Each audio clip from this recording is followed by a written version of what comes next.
Well, there is growing fallout from the deadly shooting of Alex Pretti by a federal agent in Minneapolis. Family and colleagues describe him as a calm presence and a mentor who taught kindness and patience. Federal officials say Pretti interfered in a law enforcement operation, but video does not back the administration's claims about the incident.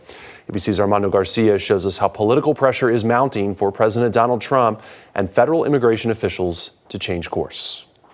A moment of silence at the Minnesota Timberwolves game last night in honor of 37-year-old VA nurse Alex Pretti, who was killed Saturday by Border Patrol agents. Thousands of others braving sub-zero temperatures to protest his shooting. This as state officials are asking a judge to extend a restraining order, banning federal authorities from altering evidence related to Pretti's shooting. And in another court, the state trying to convince a judge to halt the deployment of federal agents into Minnesota after 3 shootings in 3 weeks. If we don't stop this behavior here, it will only expand, and it won't be good for anyone in our country. President Trump now saying he'll be sending his border czar Tom Homan to Minnesota tonight. The White House saying Homan will manage ICE operations on the ground.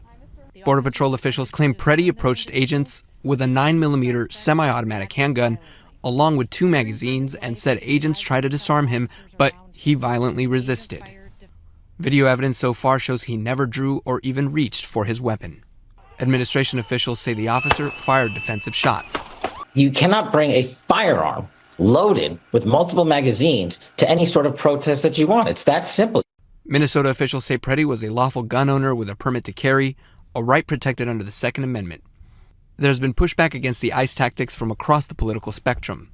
What we're seeing on TV, it's causing deep concerns over federal tactics and accountability. Kristi Noem has forfeited her right to lead, and I'm calling on her to resign as Secretary of Homeland Security, or Donald Trump to do the right thing and just fire her. And CBP Commander-at-Large Greg Bovino says that all of the officers involved in the fatal shooting are still working, but have been moved away from Minneapolis for their safety. Armando Garcia, ABC News, Minneapolis.